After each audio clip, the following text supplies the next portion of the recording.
제28장. 은이 나는 곳이 있고 금을 재련하는 곳이 있으며 철은 흙에서 캐내고 동은 돌에서 녹여 얻느니라.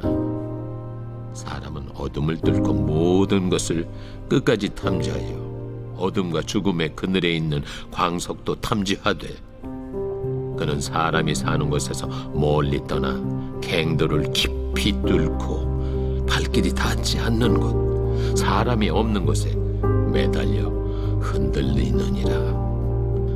음식은 땅으로부터 나오나 그 밑은 불처럼 변하였도다. 그 돌에는 청옥이 있고 사금도 있으며 그 길은 솔개도 알지 못하고 매의 눈도 보지 못하며 용맹스러운 짐승도 밟지 못하였고 사나운 사자도 그리로 지나가지 못하였느니라. 사람이 굳은 바위에 손을 대고 산을 뿌리까지 뒤엎으며 반석에 수로를 터서 각종 보물을 눈으로 발견하고 누수를 막아 스며나가지 않게 하고 감추어져 있던 것을 밝은 대로 끌어내느니라. 그러나 지혜는 어디서 얻으며 명철이 있는 곳은 어디인고 그 길을 사람이 알지 못하나니 사람 사는 땅에서는 찾을 수 없구나. 깊은 물이 이르기를 내 속에 있지 아니하다 하며 바다가 이르기를 나와 함께 있지 아니하다 하느니라. 순금으로도 바꿀 수 없고 은을 달아도 그 값을 당하지 못하리니 오빌의 금이나 귀한 청옥수나 남보석으로도 그 값을 당하지 못하겠고 황금이나 수정이라도 비교할 수 없고 정금 장식품으로도 바꿀 수 없으며 진주와 벽옥으로도 비길 수 없나니 지혜의 값은 산호보다 귀하구나. 구세의 황옥으로도 비교할 수 없고 순금으로도 그 값을 헤아리지 못하리라. 그런즉 지혜는 어디서며 명철이 머무는 곳은 어디인고 모든 생물의 눈에 숨겨졌고 공중의 새에게 가려졌으며 멸망과 사망도 이르기를 우리가 귀로 그 소문은 들었다 하느니라. 하나님이 그 길을 아시며 있는 곳을 아시나니 이는 그가 땅 끝까지 감찰하시며 온 천하를 살피시며 바람의 무게를 정하시며 물의 분량을 정하시며 비 내리는 법칙을 정하시고 비구름의 길과 우레의 법칙을 만드셨습니다. 그때 그가 보시고 선포하시며 굳게 세우시며 탐구하셨고 또 사람에게 말씀하셨도다. 보라, 주를 경외함이 지혜요 악을 떠남이 명철이니라. 샬롬, 여러분 반갑습니다. 오늘도 큐티로 여는 기막힌 하루입니다.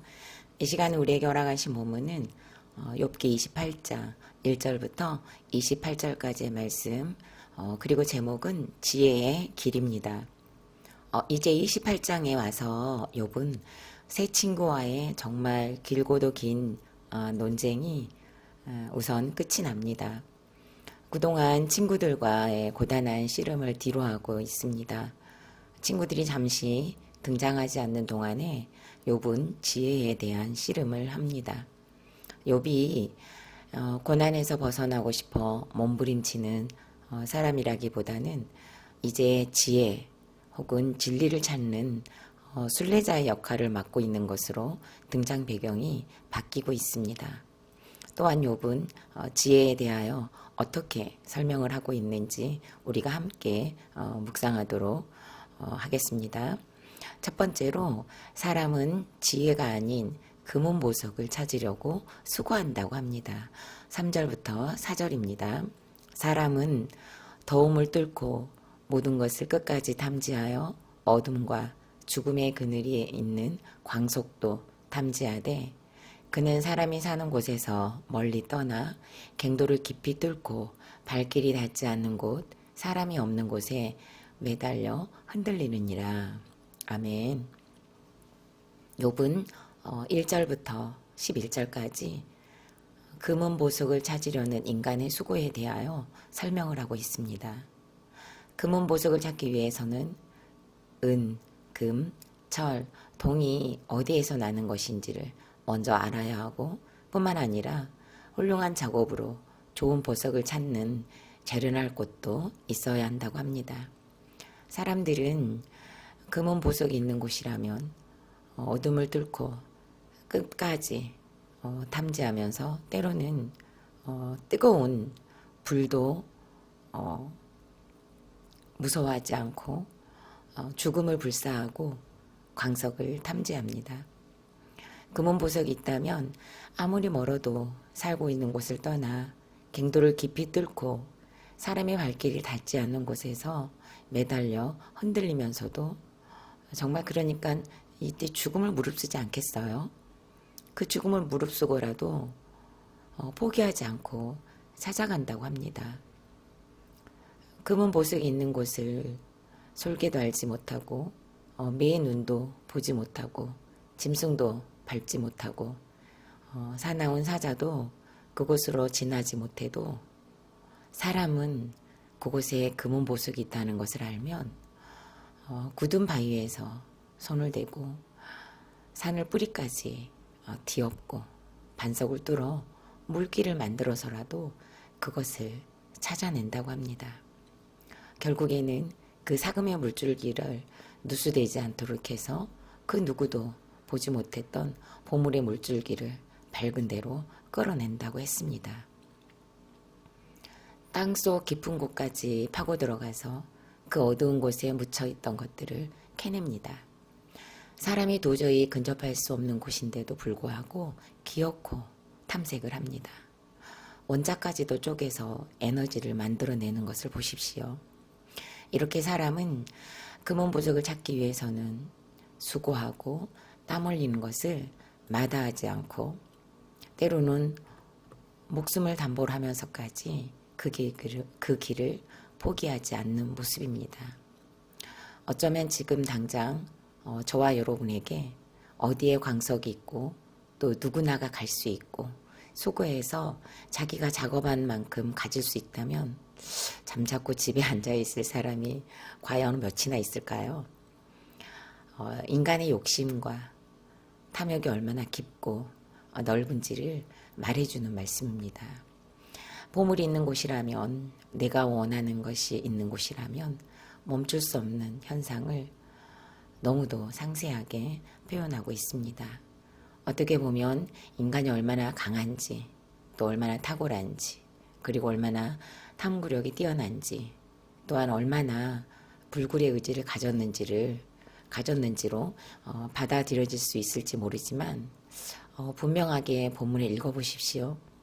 하나님에 대하여는 단 한 전도 갈급해하거나 언급되는 바가 없는 그야말로 인간 찬양론이 소개되어 있다고 볼 수 있습니다. 여분 그동안 친구들과의 긴 논쟁 통해 얻은 아주 중요한 깨달음을 지금 정리하고 있는 것 같습니다. 욥의 세 친구들은 금은 보석을 찾는 자들처럼 욥에게서 죄를 찾아내기 위해 이렇게 하지 않았습니까? 욥이 당한 고난을 놓고 반드시 끝까지 옳고 그름으로 정죄하고 욥을 탐험했습니다. 금은 보석을 캐내듯이 욥의 죄를 찾기 위해 갱도를 뚫듯이 친구의 마음을 도려내고 흔들고 솔개의 발톱 같은 말과 매서운 매의 눈빛으로 욥의 현실을 꿰뚫으며 사나운 사자처럼 달려들었습니다. 욥의 고백들을 부수고 친구의 믿음의 뿌리를 뒤엎는 정답만을 외치며 몰아붙이는 것으로 집요하게 탐구하는 악한 모습으로 등장했습니다. 욥의 허물을 건져내기 위한 세 친구들의 수고와 열심이야말로 금은 보석을 찾는 것에 혈안이 되어 있는 인간의 욕심과 탐욕을 보는 것 같습니다. 저는 1절부터 11절까지의 말씀을 읽고 또 읽었습니다. 처음에는 저와는 관계가 없는 것 같아서 묵상이 되지 않았습니다. 하지만 읽고 또 읽다 보니 저의 모습이 조금씩 보이기 시작했습니다. 결국에는 저의 지난 시간들을 사진으로 찍어서 점점 더 선명해지는 그 현상이 일어나는 것으로 언어를 표현하신 하나님의 음성으로 들렸습니다. 제가 구속사를 알기 전 15년 동안의 결혼 생활은 그야말로 이런 생활이었다고 하시는 것 같습니다. 남편의 허물을 찾아내는 것으로 금은 보석을 찾는 것처럼 옳고 그름으로 판단하고 정죄했던 모습이 너무도 많습니다. 욥의 새 친구와 다를 바가 없었던 것 같습니다. 임신한 상태에서도 등록금을 마련했는데 학교를 다니지 못한 남편의 게으름을 정죄했습니다. 학교를 다니지 않으면 가장의 역할이라도 해야 할 텐데 집에서 컴퓨터로 바둑이나 두고 일하지 않는 모습에 혈기가 나고 분이 나서 갱도를 깊이 뚫고 발길이 닿지 않는 곳에 매달려 한 줄로 흔들리면서도 사금 알객인을 찾겠다고 하는 몸부림처럼 남편을 끊임없이 정지하는 것으로 달랑달랑 매달려 살았던 것 같습니다. 때로는 솔개와 매의 발톱 같은 말과 표정으로 남편을 아프게 했던 기억이 납니다. 남편이 중간에 공부를 다시 시작하고 싶다고 원수를 접수하기 전에 저에게 어렵게 말을 꺼낸 적이 있습니다. 이미 시누이들과는 이야기를 대부분 끝낸 상태라는 것을 이야기를 나누는 중에 알게 되었습니다. 가장 먼저 아내인 저와 이 문제를 나누는 것이 아니라 누나들과 이야기를 끝내고 저에게는 보고 차원이었음을 알게 된 것이죠. 그러니까 정말 기분이 딱 나쁘더라고요. 등록금은 누나들이 다 준비를 해줄 테니 학교를 가라는 것이었습니다. 저는 그때 너무도 차분하게 그러면 그렇게 하라고 했습니다. 예상 밖의 대답을 들은 남편은 너무 좋아하면서 그래도 되냐고 했습니다. 저는 바로 남편에게 다시 이야기를 하면서 그 대신 조건이 있다고 했습니다. 당신이 학교를 가게 되면 정말로 일을 할 수 없으니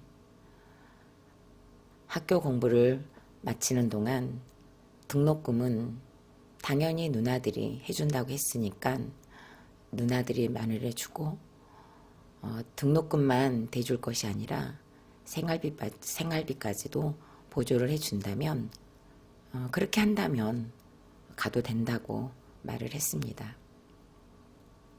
이 말을 듣고 남편은 그대로 현관문을 박차고 나갔던 기억이 납니다. 그때는 저의 말이 얼마나 아픈 말이었는지 생각하지 못했습니다. 하지만 시간이 흘러 그 시간들을 다시 생각해 보면 남편의 마음을 뿌리까지 뒤엎는 말이었고 짐승처럼 남편의 꿈을 짓밟고 사나운 사자처럼 남편을 물어뜯는 것이었음을 인정하게 됩니다. 그 당시 남편을 돕고자 하는 금은 보석 같은 믿음이 전혀 없었던 저였습니다. 옳고 그름으로 남편의 허물만을 찾는 것이 금은 보석인 줄 알았던 정말 참으로 어리석은 결혼 생활이었습니다. 이런 저에게 하나님은 포기하지 않으시고 저의 옳고 그름과 정죄와 무시의 제약을 찾아내시느라 남편이 학교를 그만두는 것으로, 남편이 일하지 않는 것으로, 또한 갑작스럽게 일하다가 뇌출혈 사건으로 죽음의 문턱이라는 갱도에서 달랑달랑 매달려 있는 수고를 하게 하시는 사건으로 찾아와 주셨습니다. 하나님께서 열심을 내어 악한 저를 탐지하시고 탐색하시고 저의 죄악의 어둠을 뚫으시며 고난으로 찾아와 주신 것입니다. 남편이 죽음의 그늘까지 가야만이 신랑 대신 예수님을 깨달을 수 있는 광석이 탐지될 수 있었기에 하나님은 가장 선하신 방법으로 찾아오셨다는 것이 인정됩니다. 나중에는 친정엄마를 모시는 사건에서 정말 쉽지 않은 장모를 모시는 것으로서 사위 중에 사위의 모습이 금은 보석이 되어 밝은 대로 끌어내어지는 환경으로 남편을 인도해 가셨습니다. 3명의 처남들에게 있어서 저희 남편은 최고의 매형이 되었고 처남댁은 우리 고모부 하면서 존경을 표하는 자리로 하나님께서 세워주셨습니다. 지난 결혼 생활에서는 가장답지 못했고 비록 결혼 생활에서 가장답지 못했고 아버지의 모습이 희미했었지만 죽음의 고비를 넘기면서 공동체에 붙어갈 수 있는 환경을 열어주셨고 그로 인해 또 정신과를 다니면서 약을 먹게 되고 지금은 일도 할 수 있도록 인도해 주셔서 어쩌면 가장답고 가장 아버지다운 모습으로 살아낼 은혜를 주시고 계시는 것 같습니다. 저에게는 여전한 방식으로 저의 재만을 찾는 작업을 이렇게 해야 함도 깨닫습니다. 세상의 사람들은 금은 보석을 찾기 위해서 할 수 있는 모든 수고를 마다하지 않고 하는 것을 보십시오. 몇 번이고 1절부터 11절의 말씀을 읽으면서 말씀 앞에서의 죄를 보는 수고와 예배와 목장을 향한 우리의 중심도 이런 수고가 있어야 함을 다시 한번 깨닫습니다. 질문합니다. 내가 생각하는 금은 보석은 무엇입니까? 나는 지금 무엇을 찾고 쟁취하고자 분주합니까? 나의 죄를 찾아내기 위해 부수고 엎고 파헤쳐지면서 찾아오신 사건이 있습니까? 아직도 멈추지 않고 지속되고 있는 죄로 인해 끊임없이 찾아오신 하나님을 고백해 봅시다. 두 번째로는 지혜는 값을 헤아릴 수 없습니다. 18절과 19절입니다. 진주와 벽옥으로도 비길 수 없나니 지혜의 값은 산호보다 귀하구나. 구스의 항옥으로도 비교할 수 없고 순금으로도 그 값을 헤아리지 못하리라. 아멘. 욥은 지혜를 얻는 곳이 어디에도 없다고 합니다. 우리가 사는 세상에도 없고 땅에서도 없고 그렇다고 물에 있는 것도 아니고 깊은 바다에 있는 것도 아니라고 합니다. 차라리 금은 보석은 이 땅에 있기라도 하죠. 그리고 찾을 방법도 있지 않습니까? 하지만 지혜는 이 세상 어디에도 없기에 순금으로도 밟을 수 없고 은을 달아서 그 값을 매길 수도 없다고 합니다. 뿐만 아니라 이 세상에 존재하는 어떤 귀한 보석이라 할지라도 지혜의 값은 계산할 수 없다는 것입니다. 그러니까 이 세상의 어떤 좋은 것으로도 눈에 보이는 그 어떤 보물로도 대체가 안 된다는 것을 말해요. 그런데 이 지혜는 욥이 무엇이라고 말하죠?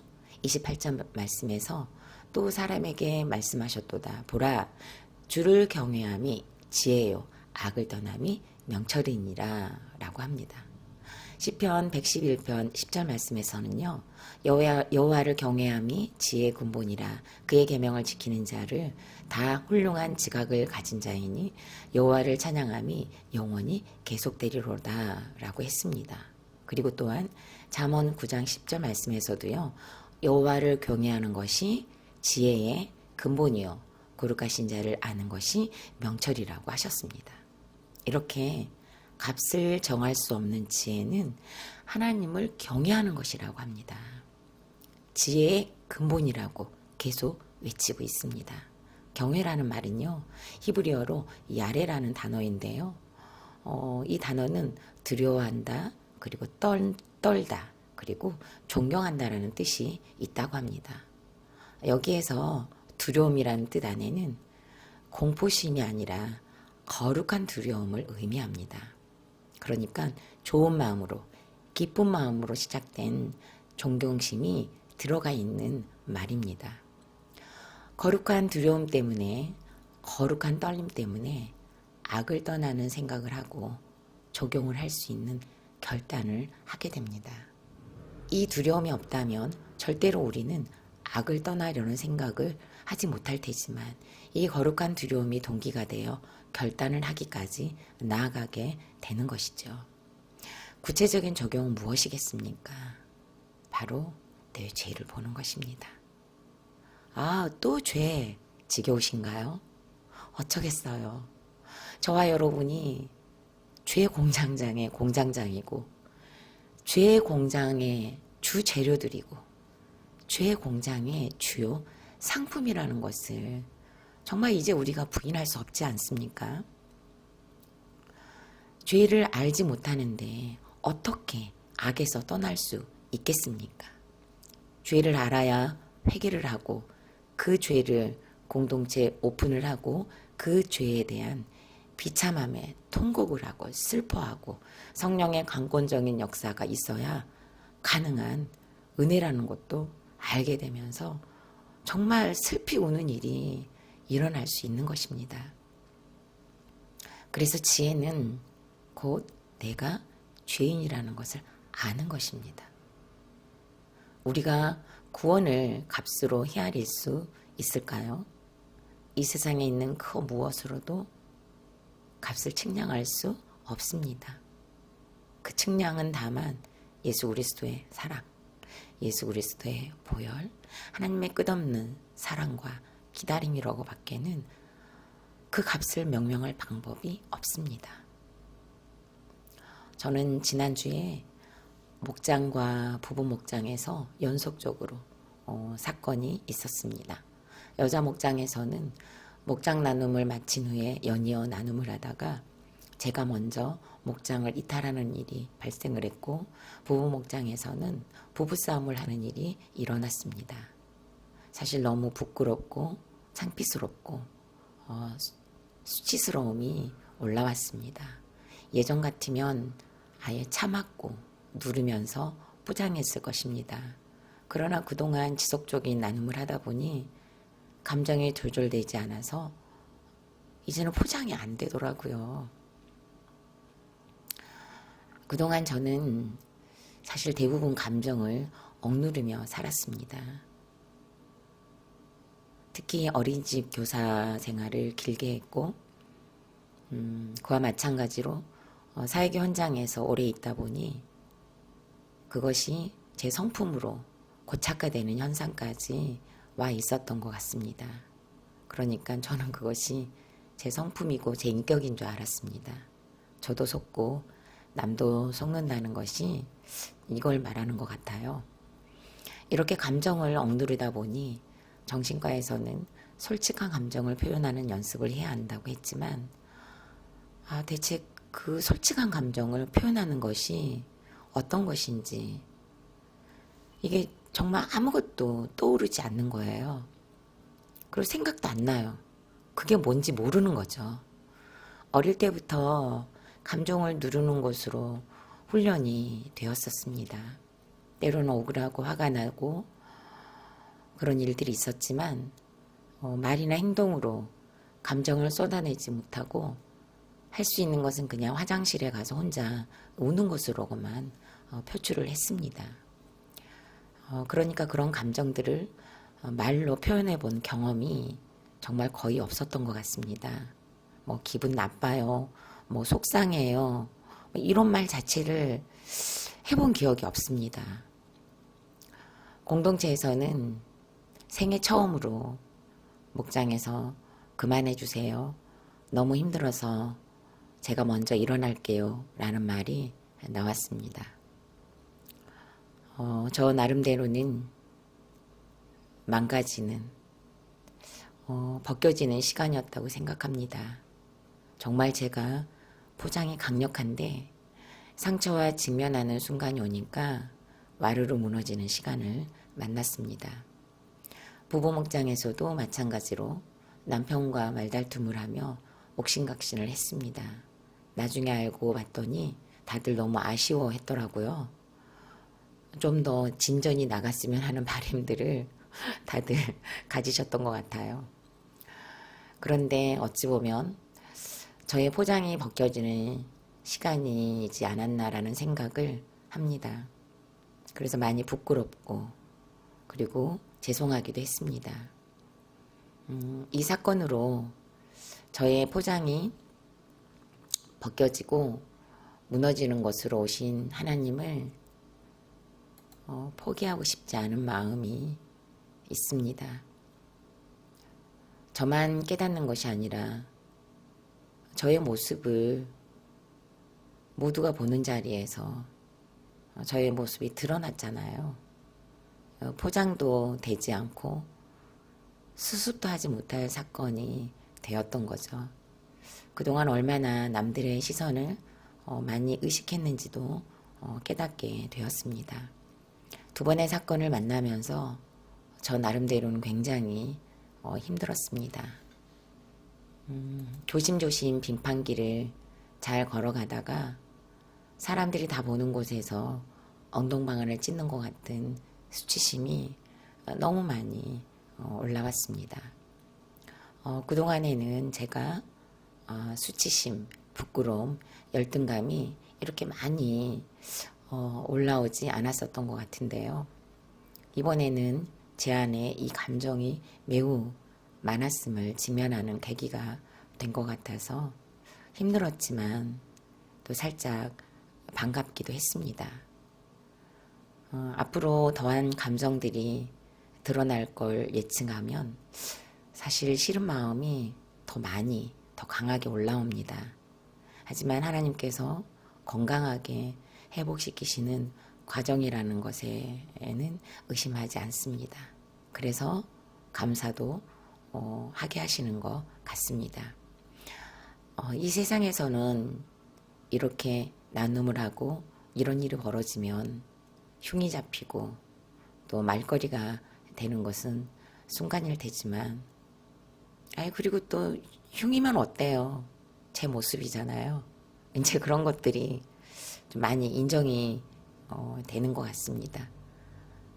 제 모습이기 때문에 더한 모습도 있지만 아직 드러나지 않은 것 뿐이죠.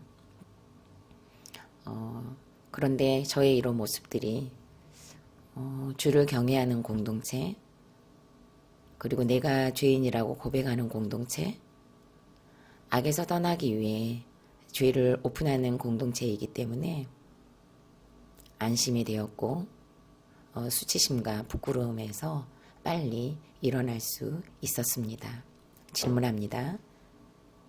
나는 고난 가운데 어떤 죄를 깨닫게 되었습니까?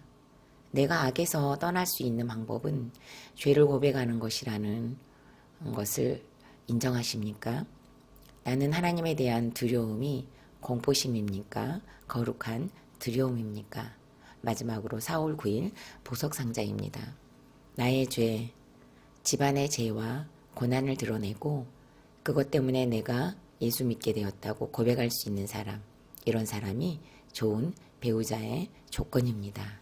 다 같이 기도드리겠습니다. 살아계신 하나님, 오늘 본문을 통하여 지혜의 길에 대하여 너무도 자세히 설명해 주시니 감사드립니다. 지혜는 이 세상 어디에도 없음을 깨닫고 지혜의 근본 되신 하나님을 알아가는 즐거움과 기쁨을 맛보게 하여 주옵소서. 세상 사람들은 금은 보석을 찾기 위해서는 세상 끝이라도 찾아가고 뚫고 가는데 금은 보석보다 더 귀한 지혜의 주인 되신 하나님을 찾기 위해서는 우리가 너무 무기력하고 게으른 악한 자를 하나님 용서하여 주시고 날마다 주시는 말씀을 뚫고 매달려보고 흔들면서 뿌리 뽑는 심정으로 뒤엎고 파헤치는 몸부림으로 치열하게 싸우게 하여 주옵소서. 그곳에서 주의 보물을 찾고 찾아 회개하는 지혜자로 삼아 주시옵소서. 죄에서 자유롭게 하시는 예수님을 만나게 하여 주옵소서. 예수님의 이름으로 기도드립니다. 아멘.